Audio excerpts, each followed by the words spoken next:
Hello, Michael here, looking at Psalms 83 for our devotion today. This psalm may be subtitled, O God, do not keep silence. And we're focusing on verse 9 through to 13 for the exposition today. Let's go ahead and read those verses. Verse 9. Do unto them as unto the Midianites, as to Sisera, as to Jabin, at the brook of Kison. Verse 10. Which perished at Endor, they became as dung for the earth. Verse 11. Make their nobles like Oreb, and like Zeeb, yea, all their princes as Zebah, and as Zalmunna.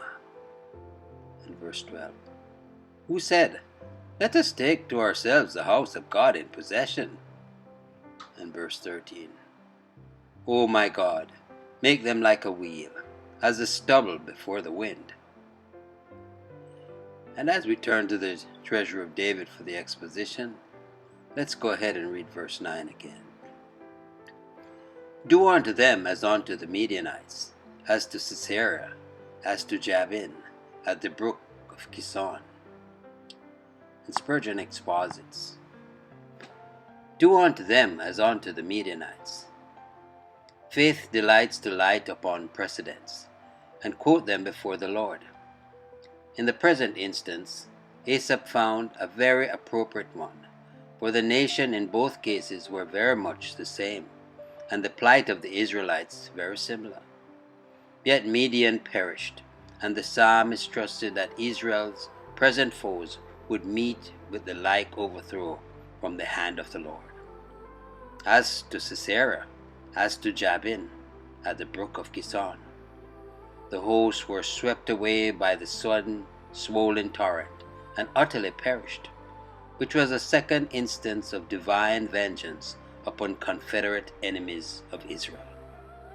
When God wills it, a brook can be as deadly as a sea. Kison was as terrible to Jabin as was the Red Sea to Pharaoh.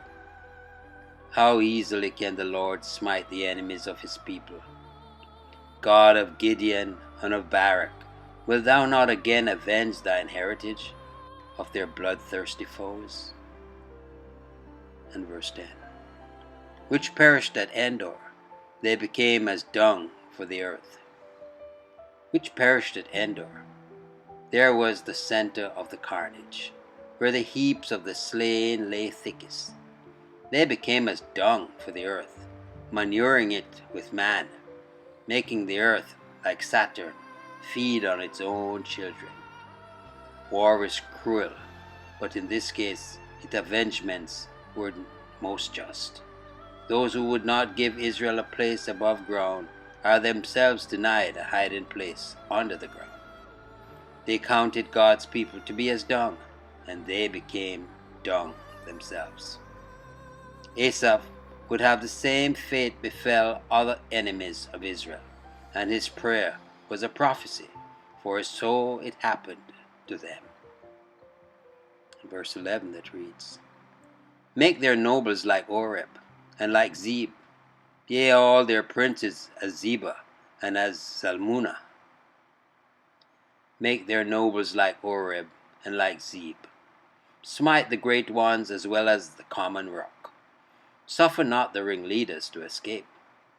As Oreb fell at the rock and Zeeb at the winepress, so do thou mete out vengeance to Zion's foes, wherever thou mayest overtake them. They boastfully compare themselves to ravens and wolves. Let them receive the fate which is due to such wild beasts.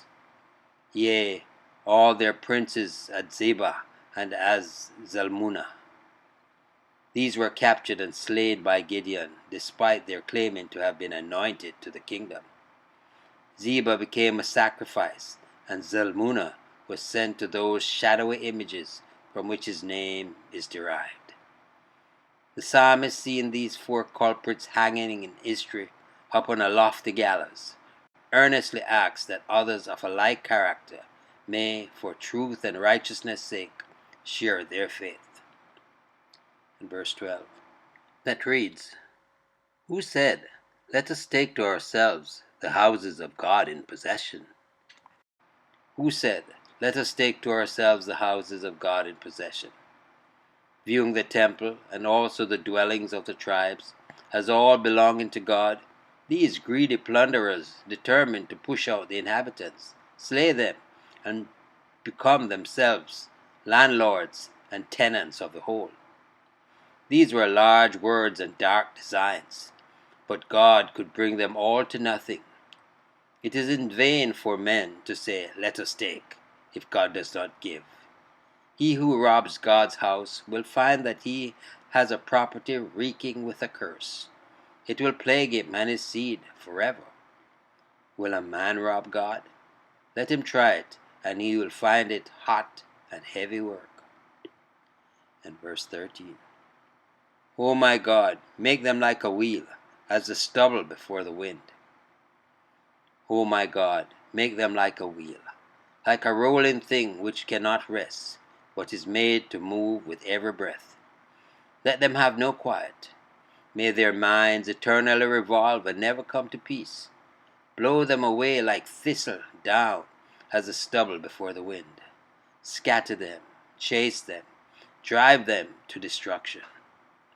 Every patriot prays thus against the enemies of his country. He would be no better than a traitor if he did not. Oh, bless the reading of the word. The enemies of God are the enemies of ours. Oh, bless his holy name, as he may wreak vengeance upon their evil disposition. Oh, God be praised. Trust you enjoy the meditation. Michael here declaring yet again, Jesus is Lord. Until next time, be